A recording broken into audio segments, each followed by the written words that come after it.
Okay.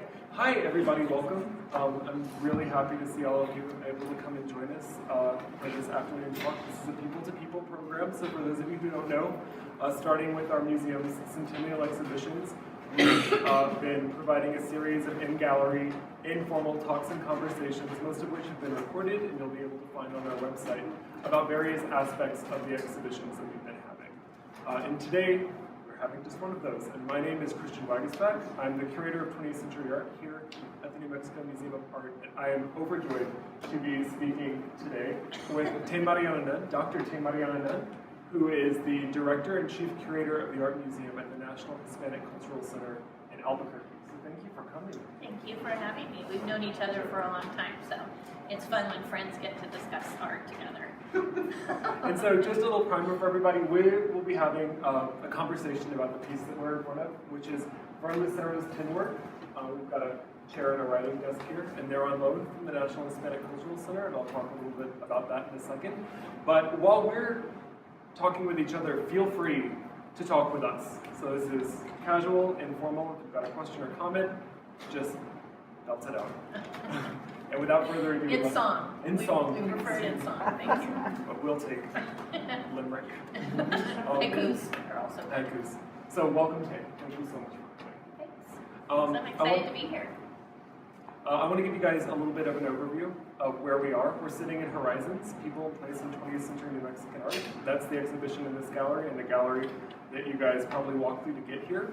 And the gist of this exhibition is looking at the overall culture, artistic culture of New Mexico over the 20th century with various themes. But one of those themes is looking at furniture and design. You know, those of you who are here, and I'm sorry for those of you online who can't experience this, you'll need to come to the museum and do that yourself. But walking into the building, you walked into one of our collection's greatest works of art. It's a beautiful Pueblo Revival building that's got a particularly distinctive architecture. And with that architecture came particularly distinctive design. And part of this exhibition wanted to highlight that furniture design over the course of the 20th century. And we wanted to start with looking at some of the things that happened with the museum and then expand it out. So of course, you couldn't do that without including 20th century tin work. And of course, one of the best people to include in that is Verne Lucero, who's one of our New Mexican treasures. So I was hoping we could get started a bit by talking a bit about who Verne Lucero is. Well, I love Verne. Have any of you met Verne before? Yes. He's a great guy, and one of the things I love about him is his story. He was born in 1930, and he started doing tin work in 1994. Wow. He had worked washing dishes at the La Fonda, or at the Posada in Albuquerque, the first Hilton Hotel, the second Hilton Hotel, and also in Winslow, Arizona. And I'll come back to that. In Winslow, Arizona, during the war, World War II, he handed out Spam sandwiches to the trains, to the soldiers going through, and washed dishes. He came back after serving as a cook in the war, and became the maintenance supervisor at the Espanola Valley Hospital, specializing in ductwork and HVAC. So he's using metal, right? And I just think that's hilarious because I know of another Spanish market artist who poured concrete, and now he does filigree jewelry. And so I'm always constantly kind of going, what was the connection for you there? But with Verne, it's obvious because he knew metal. And Verne was also inspired because his uncle is Abad Lucero, who is one of the foremost WPA furniture makers. Abad worked all over New Mexico training artists in furniture making during the 30s and the 40s. And I think that's significant here because there is a big connection. The family had a falling out, and the first piece Verne did was a chair very similar to this. It's at the Museum of International Folk Arts collection. That was to pay homage to Abad, his uncle's furniture making. And they had met at a reception at Moifa and reconciled. And I don't really know what the fallout was about. But the first piece of tin-clad furniture was to honor his uncle. What else can I say? It's just interesting to me that when he retired, he took up jewelry making, pottery, painting, and the tin work. And he is, if you go to La Posada in Winslow, has anybody been? It's so great. His work is now there. So once he serves spam sandwiches to the railroads, there's a wonderful nicho and chandeliers that he has done. He has been working on the Castañeda up in Santa Fe, up in Las Vegas. And it's just interesting that in the hotels, the Harvey houses that he worked at, he is now decorating them with his tin. It's a great full circle story. It's a super full circle story. So I've heard Verne talking about his work describe his process as he's not a woodworker, he's not a furniture maker. So can you talk a little bit more maybe about these pieces and what's unique to his process as an artist? Well, I think one of the things which I just alluded to was that his decision to do pieces, tin-clad pieces, is sort of a way to honor the past. I mean, there's sort of, in a way, like ofrendas. They're sort of like offerings. We have another piece that's on exhibit at the National Hispanic Cultural Center called El Aguanil de mi Abuela, which means my grandmother's washstand. And that piece is so interesting because it's a mirror and a washstand. He's made the bowl and pitcher, and also reverse painted the glass. And he made it to honor his grandmother. So he made the chair to honor Abad. He made this to honor his grandmother because his grandmother raised him and his two cousins. And the only time she ever had to herself was in front of her washstand where she could pray the rosary, wash her face, and comb her hair. It's the only time she had to herself. And I find that so interesting that a male artist, in a manner with a traditional art form, is honoring a woman, because usually it's women who are ofrenda builders. Not always, but the sort of the norm is women ofrenda builders. So here he's honoring his grandmother with that. His technique obviously involves his mastery of ductwork and knowing how the metal folds. And right about when Verne started, the percentage of tin and tin plate changed. And this caused a great consternation with all the Spanish market artists, because the older tin was much easier to work, because it's actually really a lot of work to hand stamp these pieces and to emboss them. And the older tin, pre-1995 or 96, I'm off by a couple of years, was much easier for the artists to work. And so when they found that the percentage was changing, they went out and all pooled together and bought mass quantities of tin, some even in other states, and had it shipped here because it was so important. His work, a number of the furniture artists and a number of the tin artists were also jewelers, even in the 19th century. And so there's sort of a crossover in that, especially in the patterning. Very filigree, very floral. They could be colcha designs. They're definitely references to the furniture references in tin with the rosettes and the lunettes and the corners. But you can see that there's a little bit of a softer touch in his, which is why some of his work stands out so much. I was told today that I was dressed like a tin piece, so which was unconscious of me, but I'll take it. But you see the lunettes, the half lunette on the top, the half flower, and these are patterns you see in Mexican jewelry, in Spanish jewelry, in Navajo jewelry. Certainly in furniture, there's some of the key elements in New Mexico furniture design. So this piece is from 2007. Do you happen to know if this is done with harder tin, or if this is some of the salvaged work? This is some of the salvage tin, I believe. I believe he still had the salvage tin. And 2007 is when he won the Governor's Award for Excellence in the Arts, which is pretty extraordinary. So we talked a little bit about some of the more contemporary history of tin work and the shift in the medium. Can we talk about maybe the deeper history of the process in our state? Sure.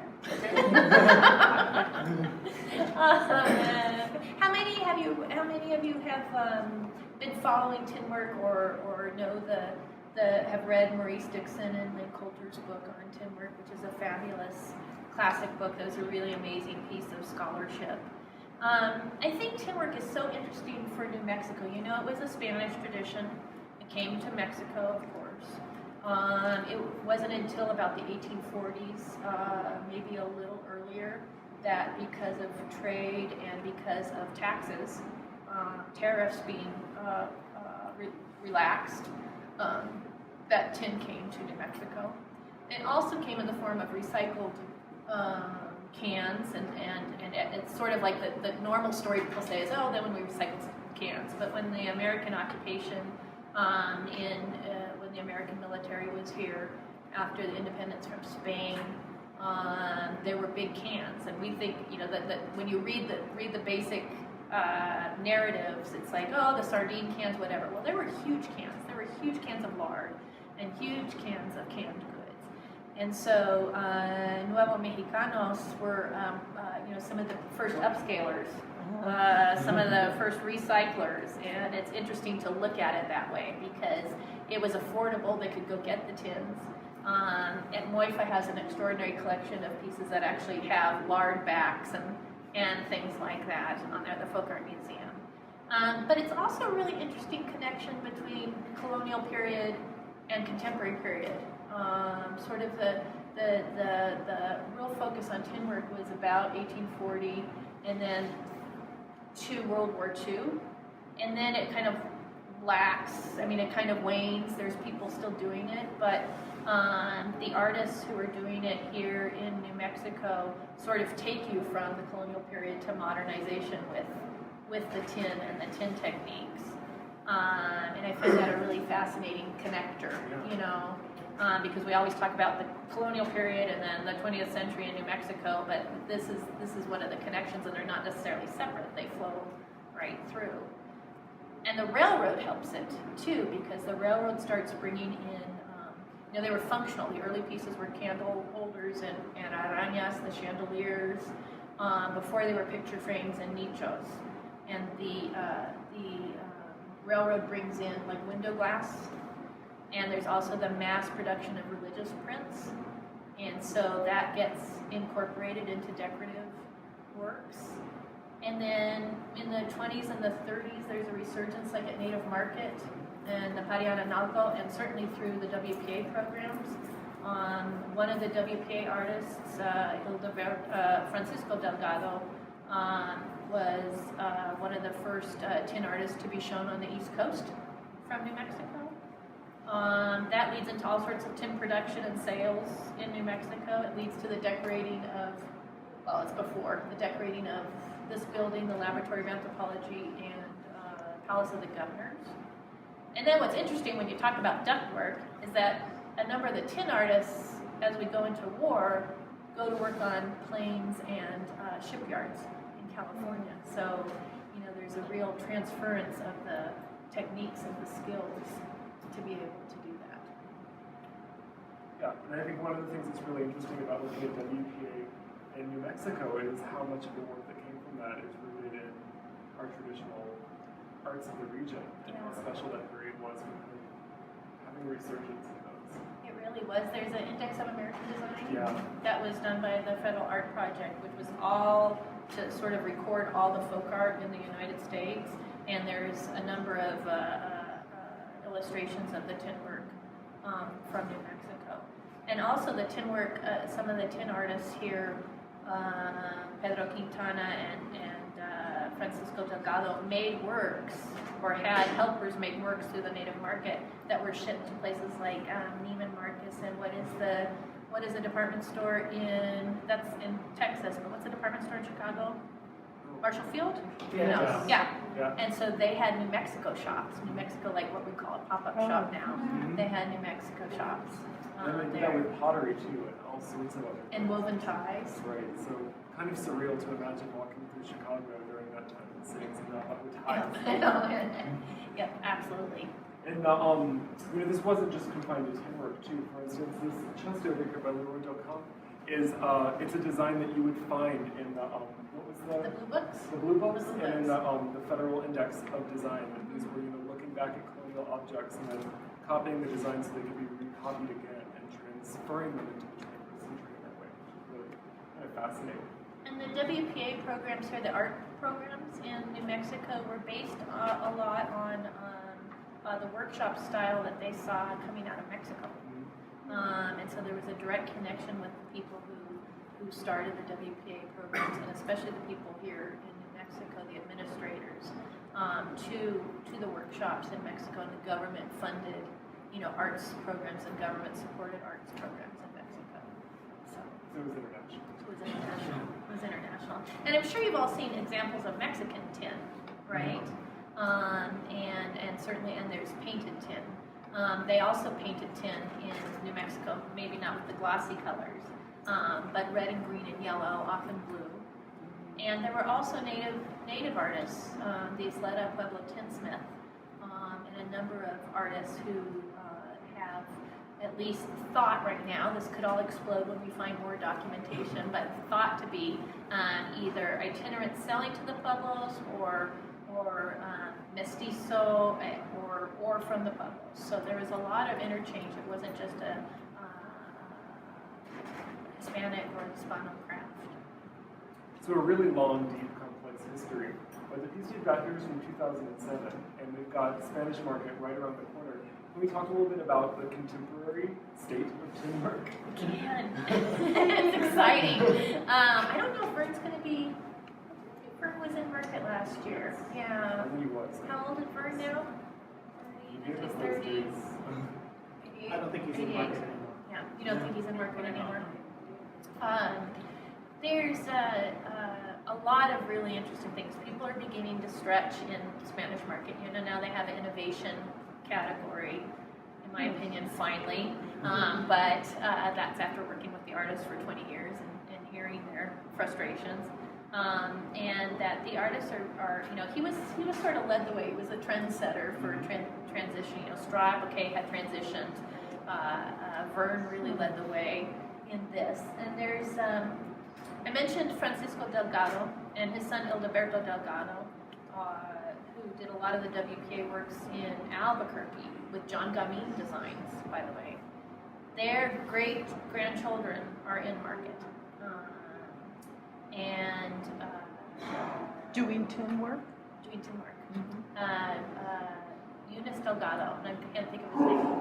Anyway, just Jason Delgado is the great grandson of Francisco Delgado. He's doing some very interesting things. He does traditional, but sort of riffs off of it. There's a young artist who's only been in market for about 3 years now, Justin Morant, who is going great guns and doing sconces and mirrors, but looking at the traditional design, but transforming them in a way that my brain even can't get around. They're just really beautiful and fine work. Drew Canduti and Kevin Burgess de Chavez also are doing contemporary designs that make you think of tin-roofed houses in New Mexico, and looking at milagros, and just sort of doing the same techniques, but just totally transforming the designs. And it's really exciting to see, because the artists in market who do utilitarian works, like the furniture artists and the tin artists, often feel like they're not appreciated as artists, right? We think, oh, that's a chair, and oh, that's a sconce, and that's a mirror. But it's really neat to see them having their due right now, because they really truly are a fine artist, in my opinion. And it's just neat to see the stretching that's being allowed to go on. And also because it's pressure from the artist saying we have to stretch. We can't keep making the same mirror with the same rosettes, or we will die creatively. And so it's worth paying attention to, and sort of telling yourself this isn't just a mirror. This was all hand done, and they get arthritis very badly. The punching and the embossing and everything is, as I said, not a really easy thing to do. So there's a lot of arthritis. And the other thing I would say too is that if you have a broken piece of tin or something you need to fix, the tin artists are masters at refurbishing and reconnecting and things, and they're fascinating because then they get to study the historical pieces, or they get to see a Mexican piece and wonder how it's put together. And so we've had them do a number of our pieces at the National Hispanic Cultural Center, Drew and Kevin. But it's interesting to see, and the other thing is there's few youth artists doing it right now. So the key is going to be able to see if we can make that connection, because a lot of the youth artists, if you go and you're a regular, a Spanish market groupie, especially with the kids as I am, you see that generation shrinking because they'd rather be on cell phones, etc. And so the connection of trying to teach those traditions, even with the innovation, is a jump that we need to make. Yeah. What do you think we could do to help him a little bit more interesting? Buy 10! Buy 10 pieces! Okay, so we've all got our marching orders. You have your marching orders for next week. I expect to see you there. Well, I mean, that's really great. I mean, we've seen that the history of tin work throughout the 19th and 20th century has been about innovation. It's material, responding really thoughtfully to whatever the politics and economics of the day were. And we've got our rich culture being nimble. Oh, and I wanted to say before, I know you're about to close, I wanted to say, if you pay attention to the bus stops in Santa Fe, if you notice the perforated, those are based on New Mexican tin works. So I hope that, all around us. Well, we were thinking about looking around now. Part of this exhibition was not only highlighting some of the great paintings and sculptures in the 20th century, but bringing in furniture and design. So we're so lucky in New Mexico. Most anywhere we go, we're able to look around and find real art. Yeah. It's the table that you're sitting at. It's the ceiling in some of our galleries. It's the tin work around us. Look up at the lamps. Look Get up up at at the the lamps. lanterns. Yeah, and in our lobby, make sure when you leave. Well, I mean, look at these lamps too if you want, but don't look right into Yeah, them. don't look at these. But Those we've got were our- probably by Francisco Delgado. Yeah, the pieces, yeah. So check those out when you guys leave. And make sure to go down to the National Hispanic Cultural Center in Albuquerque and see Verne's beautiful wash basin? Washington, yeah. Wash stand. It's really, how many of you guys have seen it? Yeah, I mean, it's a masterpiece. You'll definitely want to Yay, check it out. Addison and Joanne. Just kidding. And so now, unless there's anything else you'd like to add, I'd like to open up for questions and discussions from you guys. I actually have a question. Can you explain the process? You start with a piece of furniture, wood furniture, and make a then you skeleton. surround it in tin? Yes. So the shape that we see here is the lunette at the back is the shape of the original wood furniture that you just That enrobed one in tin? actually, the lunette I think is all tin. Oh, okay. But certainly the structure is a skeleton, and this is a writing desk Right, of exactly. Arguello that comes down with the slots. This comes down. So if one were bold enough to open up that, one would see a wood surface You would behind? see, no, I think it's all tin inside, if I remember correctly, with slots for your envelopes and your Oh, paper and everything. Yeah. So the decorative motif, for lack of a better term, is what's embossed in the tin and everything Yes. else is a skeleton. Well, and you see, so there's stamps, but then you also see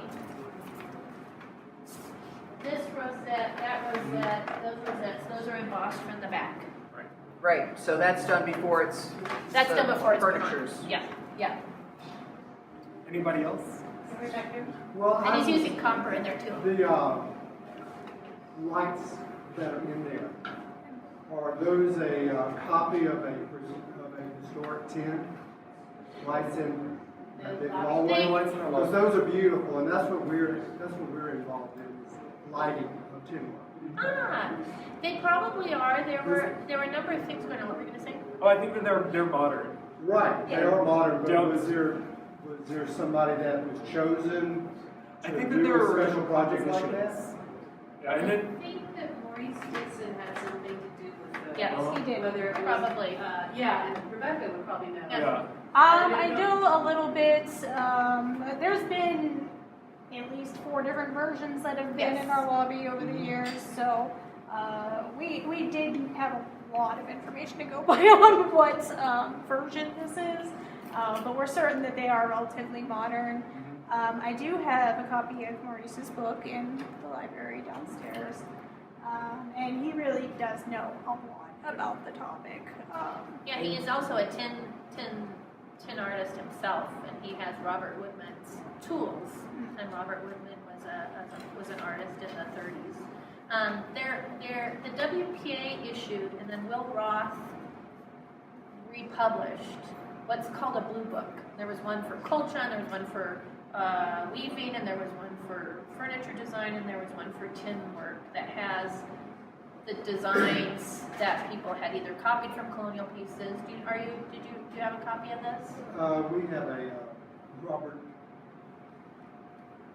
Woodman. We have it like. Ah, you do. Which is painted red and green. And the artists would use that as a Bible. They were called blue books because they had blue construction paper covers, and some of the artist families still have these. I mean, they were on like old construction paper, and they were just Bibles. And the other thing is that a number of the WPA artists, Bandolier has WPA tin. The Albuquerque Little Theater has WPA tin. White Sands had WPA tin. They would do it, and the National Youth Administration groups and everything, they published a catalog that you could order.